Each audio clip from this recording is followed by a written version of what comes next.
Some of the conversations I've had are with retired military. We do dive into these rabbit hole topics, but the research has taken me through very old military operations like Operation Fishbowl, the MK Ultra programs, and of course Operation High Jump. High Jump was the real interesting one because Admiral Byrd's Antarctic expedition, that's a real thing. It did happen. And it's not just crypto, but in all aspects of the conversations. If you look at the older maps, there's a lot of evidence over there. There are people still alive today who talked about how history has shifted after the Vatican elite institution stepped in. And on the map in there, it displays suggesting the Earth, for instance. It looks like more that we're in a prison and that we've not been told what's actually outside of the walls of Antarctica. Even at these high-level visits to Antarctica, this is where it gets interesting now into XRP. You do have Christine Lagarde, you have Brad Garlinghouse, David Schwartz, and even John Kerry. You have to raise the question, why did these people go to Antarctica? Did they go to see the penguins? I don't think so. These are psyops, you could say, in our own community as well, pushing the idea that alien tech is here to actually destroy the deep state and to liberate humanity with the new digital banking system. And we are live, ladies and gentlemen. Welcome back to another week, the Cashew Nate podcast. We have a very special guest this week and a very good new friend of mine. Versan from the Black Swan Capitalist has graciously given us his time this week to go one-on-one and a bit of a deep dive into more left of field topics than you might be used to. But of course, he's pioneered in the space, bringing you probably the best fundamental analysis on blockchain technology and, more specifically, the utility tokens that we hold so dear. He inspired me to sort of garner my voice in the space. I've watched him for a long time, and it's an absolute pleasure to have him here today with us. So welcome, Versan. Good morning, Nathan. It's a real pleasure to be on your program. Thanks for the opportunity. Absolutely. So we're going to start things how we always do. I don't think the audience has got a good grasp of your Genesis story, and they've been really enjoying getting just a background on the guest's history. And I'd love personally to also hear a bit about what got you into this space and then ultimately how you landed in the ecosystem that we now talk about so much week to week, particularly XRP. Yeah, of course. That's a very detailed question because my journey into crypto is really a product of a much larger life story, I would say. I was born in Saudi Arabia. I'm a dual citizen. I spent much of my youth in Dubai. I was privately educated, and I was blessed with incredible parents who raised me to question everything. And that's really the basis of it. So that mindset alone to question everything, ever since I was a young boy, was to challenge the norm and never to accept things that we see at face value. And that was really the beginning of a journey that put me into more than a few confrontations, I would say, growing up with family and friends, but it became my compass. I did go to college about 3 times, and I dropped out of college 3 times. Ironically, each time dropping out of college was to get a real education. First, I studied music. That's my passion. Then I did study a little bit of physics with a focus specifically on nanotechnology, quantum entanglement, molecular structures, and material sciences because I was trying to become an engineer. Finally, I enrolled into business school, and I dropped out of business school as well because I was already operating my own business at some restaurants and nightclubs. I owned a hookah lounge at once. Many people don't know that. It was really, it wasn't about being in that industry. It was really a solid business model to bring in cash and not to pay so many taxes. Very low overhead and still living at home with parents. But then, over time, it became like something was always missing. And it was the accounting background, really, because managing my numbers, I screwed up once. IRS came after me for 22 grand. My stepfather taught me a lot about money in the early days. And that's when I started doing more research so I would pay less tax. And that's when I started turning my curiosity towards numbers and the financial system in general. So I'll not try to keep it too long, but my real financial mentors was Gregory Mannarino. I brought him on the show a few times. You might know him. He's an incredible individual. His insights I've followed for 7 years. And he taught me really how to read the system and, more importantly, what questions to ask. So towards the end, it was like 2018, really. we had steady income, we were investing in stocks, but we knew nothing about cryptocurrency. 2018, we had a very interesting conversation with some family and family friends about a company called Ripple. And my brother and I actually started researching this stuff 2018, and I'm not joking. Within 1 week, we had an epiphany. We said to ourselves, this is not just another opportunity. We said, holy shit, and I quote, this is the technology that's going to essentially replace the system. And it was going to become the new digital reserve asset, you could say, and replace basically the dollar in collateral for world institutions.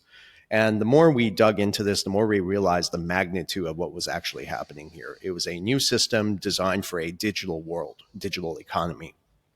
I had a lot of goosebumps. And from 2018 onward, we started sharing these findings on Instagram. I never had a large audience. I still don't. I have always preferred a very low profile, but it became very clear that everything we had experienced, and myself, especially that question you asked in the beginning, really has prepared me for this moment. The reason I was never indoctrinated into the consumer mindset, you could say, the focus was always on knowledge, questioning things, understanding things for the bigger picture. It really set that precedent into 2021 and all the research I've been doing, where I started my YouTube channel, Blockchain Billionaire. That got shut down when I warned people about the jabs. And shortly after that, I launched Black Swan Capitalist with my brother. And our mission is very simple. It's to help people preserve their wealth outside of the traditional system and a digital system, to understand the technology so that way they can, position themselves for the monetary shifts ahead and position themselves for what's coming. So we try to tailor every consulting session, you could say, to the individual's financial needs situation. And of course, we try to build relationships rather than chasing transactions with people. So over time, all of this has evolved, and Vindel and I broke three major stories. Maybe you're aware of this. 2021, we can I show documents here, or is that a problem here? No, you should be able to share. Absolutely. Down the Yeah, bottom on the nav bar it should be a my share. apologies. Okay, I just want to share this. I already have them ready for you. Go for it. So this is the first one. Oh, my apologies. Can you guys see that? Okay, I've got you. Central bank excellent. digital currency cross border payments. Well, yeah, we have three documents, three stories that we broke, and it made worldwide headlines. Some people gave us credit, others didn't. But in 2021, we discovered this document from the World Bank showing that XRP and XLM would be used as stablecoins for the new financial system. We had another one in 2023, an IMF report detailing the use of XRP and XLM for cross-border remittances and financial inclusion. And then we had a document that we uncovered from 2015 from SWIFT and 2018 from the Central Bank of Russia. Do you know how hard it is to get information from Russia or even China? It's not easy. And it all revealed Ripple's infrastructure and building a cross-border base settlement system using the XRP ledger. And we bridged it, cross-referencing the research into Project Agora and Project Enbridge from the BIS, the Bank for International Settlements. So, this is really where how the journey evolved over time. And it's become increasingly clear where this is going and where these technologies really fit into the place. So I know it's a very detailed answer, but I thought it was necessary. No, it's great. It sets the stage. And I think it's a good segue into my next question, which is, what do you feel is the most unique feature of the XRPL when comparing it to all the other major players? Well, I would say that the XRPL seems to be part of a wealth transfer reality, because if all value, all assets, we're talking about commodities, currencies, and everything seems to be tokenized, turning it into a digital value and putting that layered on top of a distributed ledger technology. That would require XRP for cross-border ledger settlements. It would require XRP at a very high price to meet the liquidity demands for that settlement. And as more assets begin to move into this framework that we're discussing here, that means those participants in that bridge currency are participating in the largest wealth transfer in history. I think that is the internet of value. And that's just the only part of it. Also, the other side is that the wealthiest players, you could say, are loading up on this stuff as well. So I think, as everything is becoming digital, that's kind of the most transformative and critical aspect of the ecosystem, because it's not just a bridge currency. It would seem even that banks are going to be using XRP as collateral compared to the dollar because it's faster, cheaper, and it carries a lot of the other functions that are necessary to meet the status of a reserve asset, you could say, if not gold. And we are going into a digital economy. So gold is not practical, but if you can somehow underpin it through via stable coins for many different mechanisms, example, stable coins are not just going to be related to gold in some way. We've confirmed this now. We were called crazy before, but all other commodities as well. So even oil, you can have a stable coin for oil, global. And where is it going to be underpinned? It would seem that the XRP plays the most critical role in it. So that's my favorite part about the XRP ledger. It's very unique, and I don't treat it as a cryptocurrency. I think it is been mixed in with a bunch of cryptocurrencies, so people like us would not know how to discern what technologies are actually being implemented or going to be used, you could say. Do you see it more like a commodity? Yes, I would say Yeah. so. It seems to be a commodity. It could essentially function like gold, digital gold. And I'm not the first person to say this. It was the CTO of Ripple who initially came up with that statement, not me. Yeah. And fascinatingly, you've covered a lot on your channel with Edo, the origins, the links back to, Ripple Communications in 1991, Ryan Fugger and the Fugger family, banking dynasty. Was that you know, the conception origins?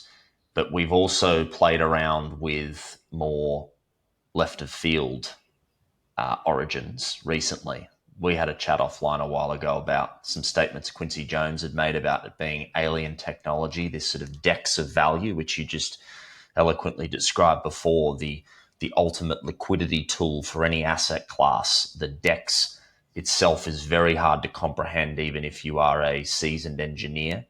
Yeah. Um, I'd love you to share with the audience one of the stories you told me about one of the more crazy potential origins of this technology that probably no one has ever heard of. Yeah. That's a very the whole thing with this conversation is just, it's so multidimensional, and that's the problem in today's society. We live in a society now where the narrative seems to drive the public perspective. So we have to be very mindful, very and tread very cautiously.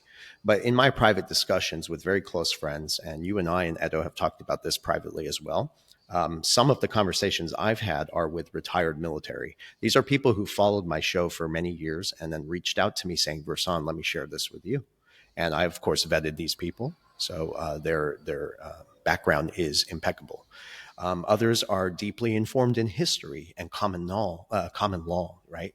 So we do dive into these rabbit hole topics every now and then, and I try to bring them up towards the end of the podcast sometimes. And that's why I always remind people about faith, God, love, and consciousness. And I believe those are the real values that are deliberately kept out of the conversations in order to strip us of our individuality and keep us easily to mold. But the research has taken me through very old military operations like Operation Fishbowl. Are you familiar with that one? No. Operation Fishbowl is where they started sending nukes into the sky to see if the firmament could be punctured. And these are the words they used in their documents, classified at one point, now declassified. You have the MK Ultra programs, which is very interesting as well. And of course, Operation High Jump. High Jump was the real interesting one that brings us into this conversation, because Admiral Byrd's Antarctic expedition, that's a real thing. It did happen. And if you start to cross-reference the research, which is very necessary in this ecosystem, it's not just crypto, but in all aspects of the conversations, you start to see how I'm trying to say older maps. If you look at the older maps, there's a lot of evidence over there. There are people still alive today who talked about how history has shifted after the Vatican elite institutions stepped in. And it's not hard to notice that a lot of our history has been rewritten. It's been erased. And if you go to the United Nations, for example, there's a black box room that's molded as the Mecca that you see in the Middle East. And on the map in there, it displays suggesting the Earth, for instance, based on the map, it looks like more that we're in a prison, and that we've not been told what's actually outside of the walls of Antarctica. Very strange reports have emerged over the years, and documented over the years. They're apparently, I've seen videos, I know this sounds crazy, but on Rumble, and they're not AI. This is before AI, where people would approach the wall, the ice wall, and you would see ocean waves artificially just come out of nowhere by the wall to like push them back. There are rumors of vast continents and even the Garden of Eden beyond them. So makes you really wonder. And World War II, the corruption of the Vatican, the elite narrative controlled, I think it all connects to the same end game. There's a race, to manufacture some sort of psyop. And I think the technocrats play a very critical role in this. Elon Musk, the CEO of Palantir, Peter Thiel. yes, Peter Thiel, and he plays such a critical role in all this. So whether these are theories are literally true, the deeper point is, why aren't we allowed to ask these questions? Why do people get removed and silenced? And the alien narrative is another layer. If you look at Hollywood, the Holly Tree, they've used predictive programming for decades. So the more people believe in aliens, I always thought that the easier it is to steer them away from God and the true creation of Earth. Even at these high level visits to Antarctica, this is where it gets interesting now into XRP. You do have Christine Lagarde. She is the former IMF head. You have Brad Garlinghouse, who is the current CEO of Ripple. David Schwartz, former national security cryptographer, and even John Kerry, who is deeply tied to the green depopulation agenda. You have to raise the question, why did these people go to Antarctica? Did they go to see the penguins? I don't think so. So these are psyops, you could say, in our own community as well, pushing the idea that alien tech is here to actually destroy the deep state and to liberate humanity with the new digital banking system. And let me tell you something. If that is true indeed, we have to have the discussion of a digital constitution of human rights. We have to have the discussion about convertibility back into physical gold, like you have the gold paperbacks.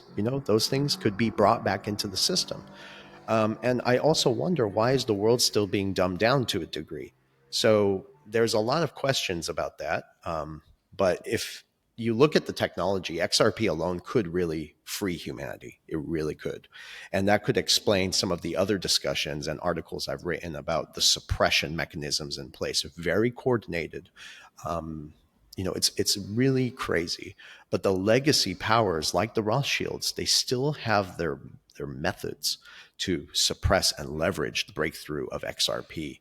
And that's why, I think we have to be very skeptical. So the tech can free us, but it also could lead us into a trap. And finally, from an investment perspective, I've said this before, I think XRP is the only real opportunity. And we'll talk about others later if you want. But I believe the reason they're dragging this out is to constantly shake people out as much as they can. And I've even said this on the podcast last week. It's very possible that we're holding leverage that they can't control. In a sense, we're holding them hostage, and their time is running out. So eventually they'll be forced to make the shift. And finally, I'm sorry. No, keep going.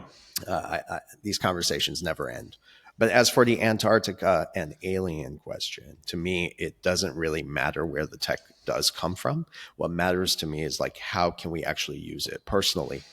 For instance, I have patents with my brother to use XRP to finance a vertical farm, to feed people, to create sustainable abundance, I would say. At my heart, I am a botanist. I don't want to be doing this. That's the truth. I spend most of my days, growing plants. I have a little greenhouse in my place. And that's really what I want to do with the technology. So, survival comes first. And the suppression, yeah, it angers me. But every time they kick the can down the road, and that's by printing more money and artificially inflating the economy, they're eroding purchasing power of every dollar already in existence. So the poor are still getting poorer, and the politicians refuse to tell the truth. What are people waiting for? Some people say they're waiting for disclosure. And my question is simple. Is that disclosure itself just another layer of propaganda? And I guess the pertinent question off the back of this is, where do you feel in your heart of hearts this all leads for humanity? And we touched on it a bit on last week's Turning Point show towards the end, but I want your take from your heart of hearts. Yeah. Well, I've always said this, the real solution, I don't think it's the financial system. And in the early days, I used to really embrace this stuff, and I still do. I explain the tech, but I think the real thing is it's not the history, it's not the politics anymore. It's really about the present. It's how we treat each other. It's whether we choose to build communities together, and whether we can trust each other, right? Just remembering who we are, who we truly are. And my community, the XRP community as well, and many of us, including yourself, we operate on a level of trust, faith, and truth, right? That's the foundation. So if we can hold on to that, I could say we can navigate the shift without losing ourselves in it. And that has happened to me many times before. A lot of the research has driven me, off the rails sometimes, no pun intended. But the real message is heart consciousness. It's consciousness, knowing that you are here, you really exist. Yeah, maybe we may be in a simulation, but who really knows? Who cares? It's what you feel, and that's something that I would say technology is consuming from us. So my real message has always been love yourself, love your neighbors, take care of each other. Don't have faith in the legacy systems. So we'll see how it plays out. I really don't know. What's like one of the most surprising things you've learnt from this whole journey, whether it be from your clients or just in general on an individual level? I would say people are hungry for the truth. People want answers. People want accountability, including myself. Without going too deep down the rabbit hole, there's just so many moving parts. And that's exactly how they do this. This kind of ties us into the whole MK Ultra thing. If you also remember, it was Obama who put an executive order into motion where the military and the CIA, the intelligence agencies, were effectively allowed authority given to use propaganda as a weapon against the people. That hasn't been repealed yet, for instance, under the Trump administration. So I'm just very skeptical, again, asking questions. It's not doom and gloom or anything like that, right? All the information that I've consumed over the years, that's the path that kind of brought me to where I am too. It's a combination of questioning the narrative, pursuing knowledge over credentials, I would say, building businesses from scratch, recognizing the monetary transformations of a lifetime that we see now. My goal is the same as always. It's been to help other people see it before it happens, alongside myself and many of my friends in this space. Yeah, makes sense. Makes sense. What is your favorite XRP law slash riddle to change My gears God, man. slightly? I used to be involved in the riddles back in 2021, really. Is there one that's just that still sticks in your mind? Not a particular riddle, maybe it's a particular commentator, bearable guy, or is there something that still is like, wow, that was wild? Yes, actually, there was one moment, it's not a riddle. This was public information on the Ripple website. It did say that their goal was to become the world's reserve currency. That was removed when a lot of traction came. So I've noticed an incredible amount of research that's been done by this community. It's very admirable, but they're not wrong as far as their speculation. So there's a lot of information that's very misleading. But for instance, like example, this still gets me in awe. Many people still don't believe that BlackRock has an involvement in this stuff yet, just because they haven't released a narrative. They're never going to tell you what they're doing until it's happened, right? The minute they release a narrative, I guarantee you it's going to be a moment when they're trying to exit just to get retail inside. I understand how these mechanisms work. So, to answer your question, really, the one thing that did catch my attention more than anything, of course, the tweets as well. You can really take some of those tweets, and I've tried it with CNN headlines before, and you get some weird messages. Gematria, you're really good with this kind of thing.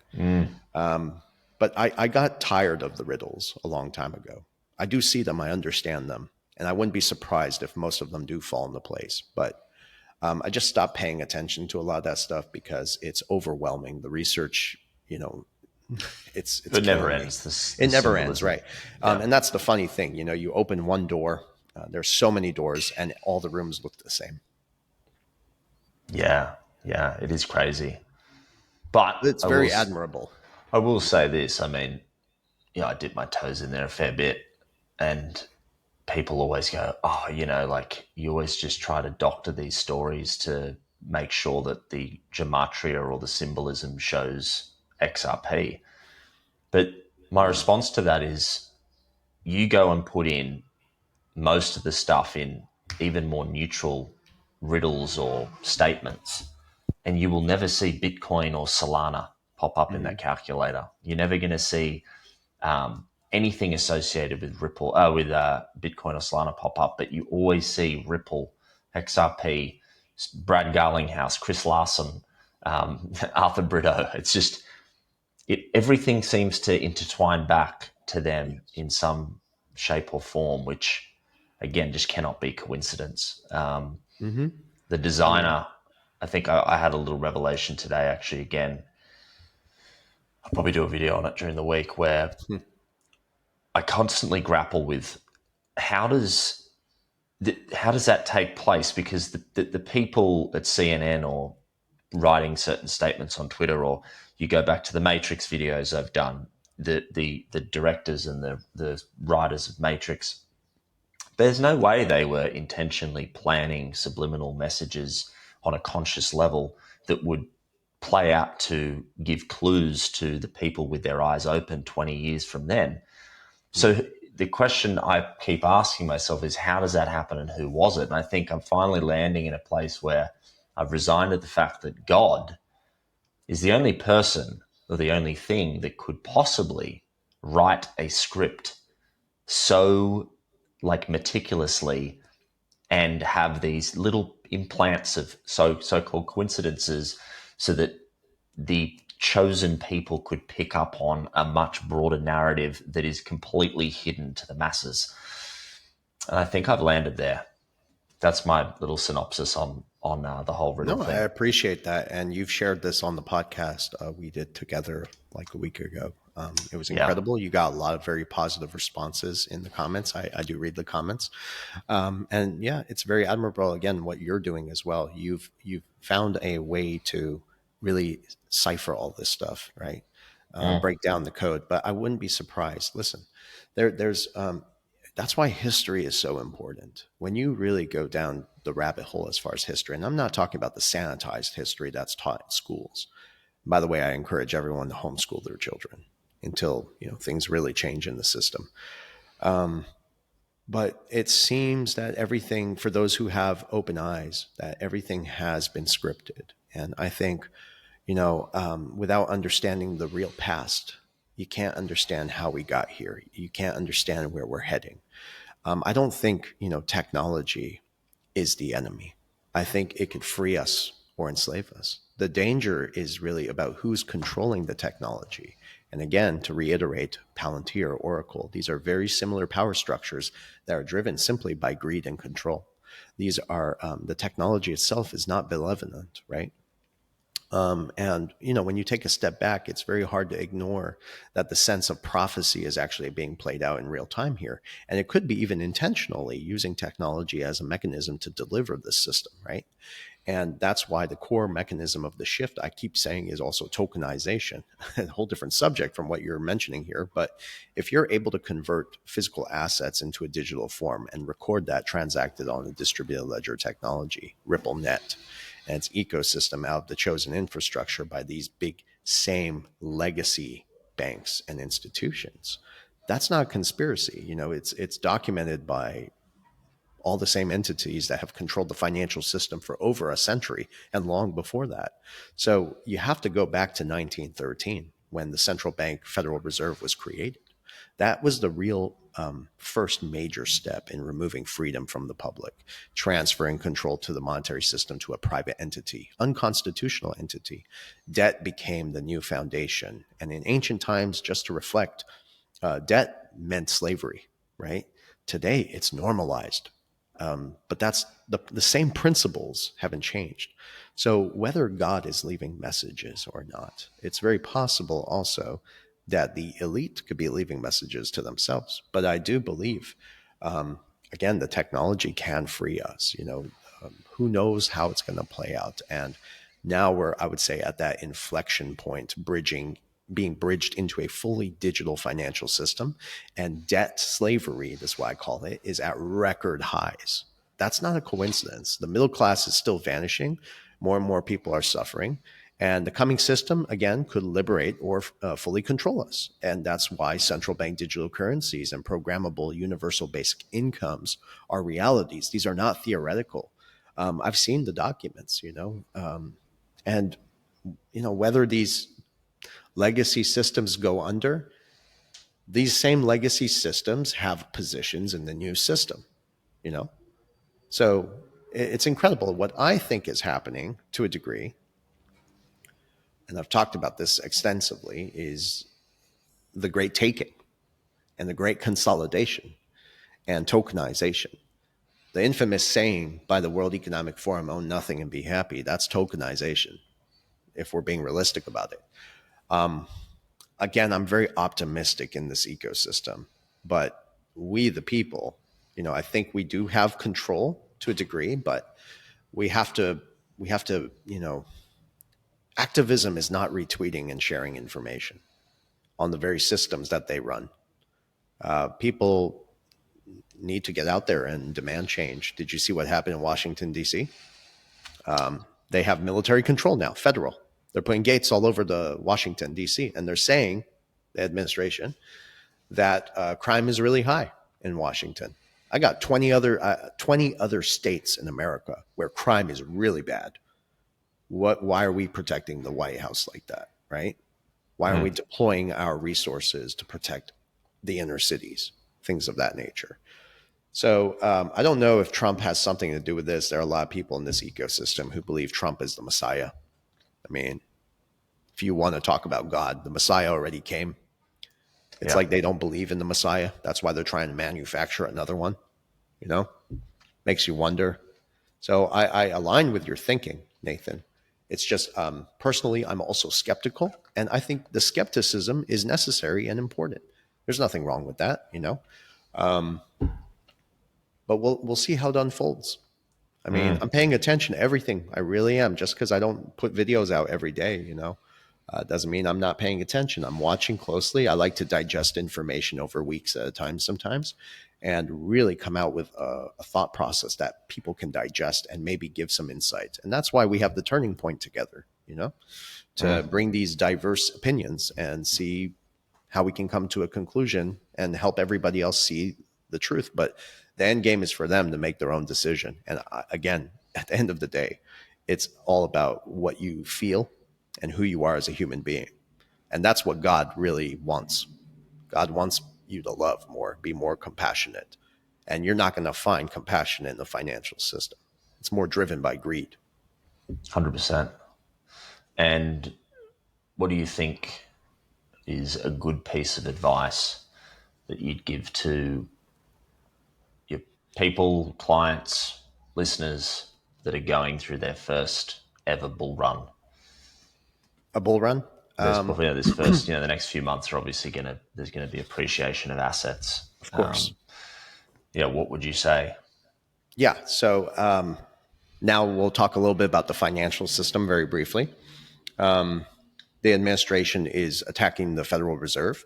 I want to also clarify that the Fed was always designed to collapse under the weight of its own debt. All right.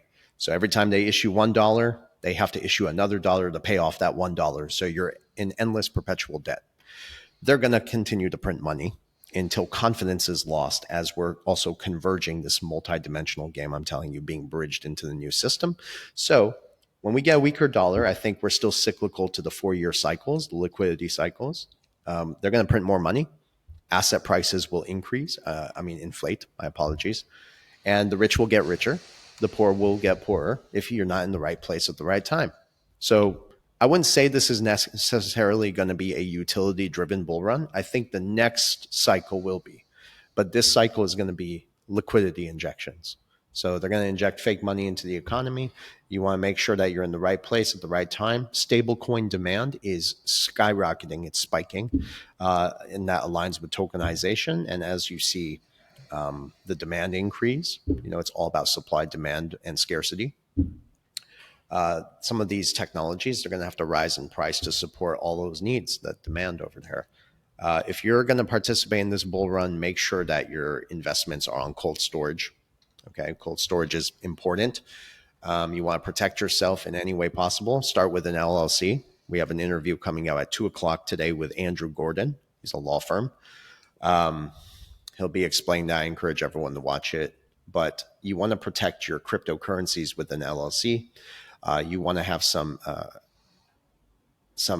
assets outside of the financial system, gold and silver, physical, of course, not an IRA.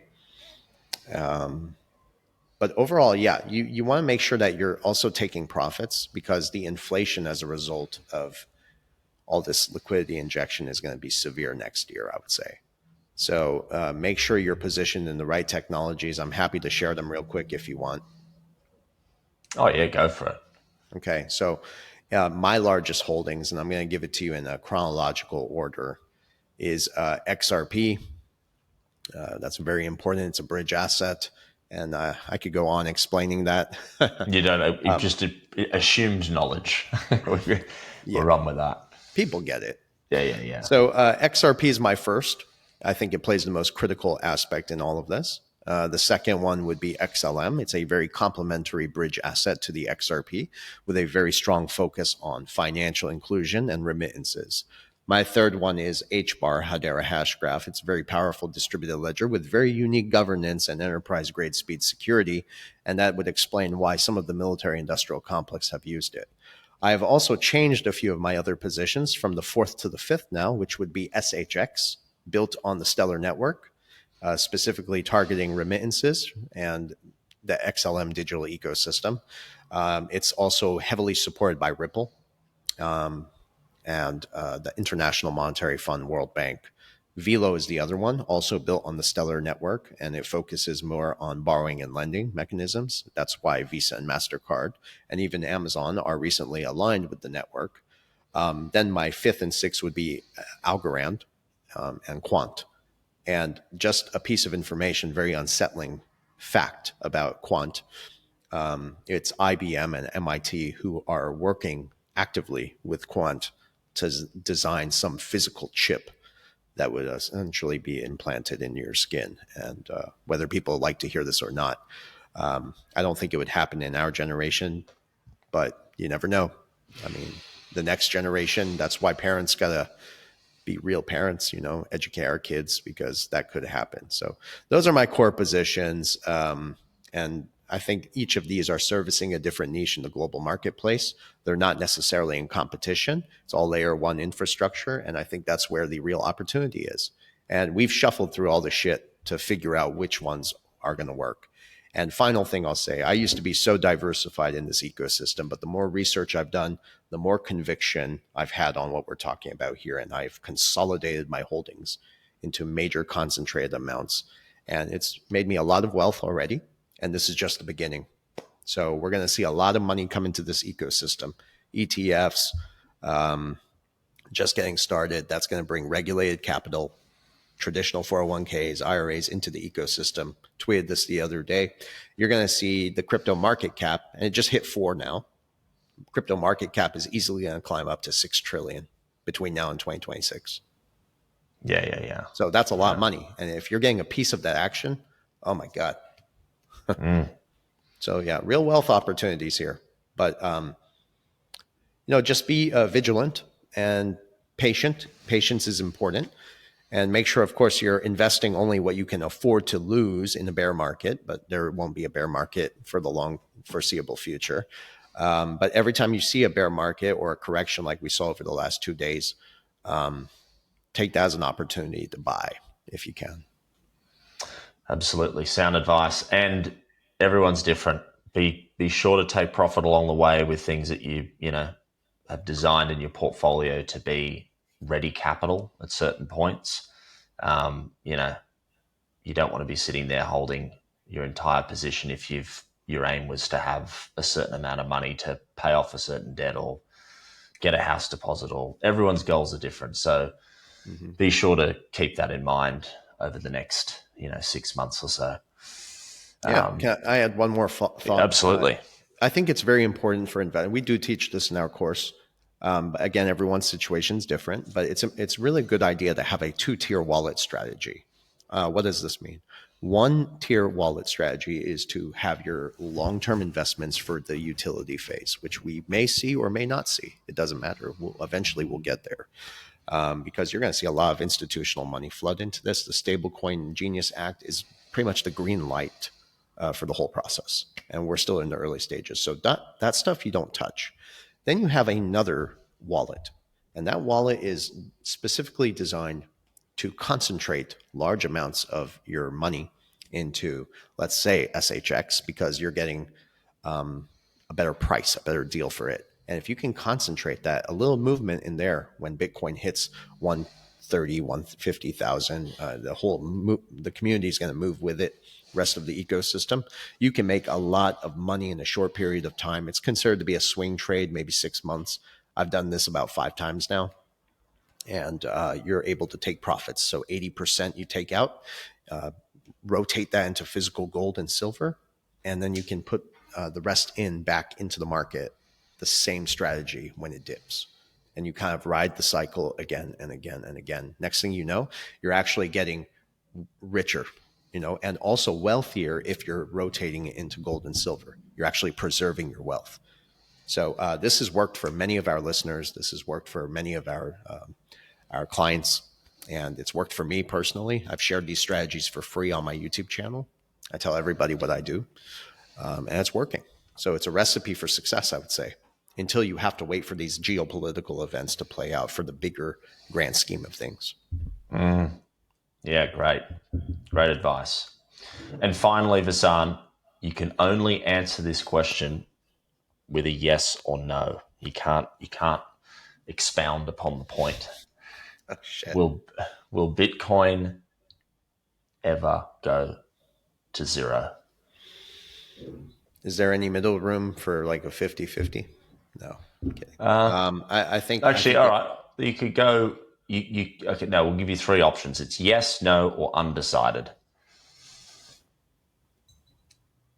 or I would leaning. say, if you understand its mechanism, I know you said no, but looking at the mechanism, I would say yes. But controlled demolition, that would be undecided. But mechanism, yes, absolutely. Interesting. But I'm certainly wrong for the short time, 100%. And we'll leave it there. Thank you so much for your time, Versan. It's been a pleasure. We've just hit the hour mark.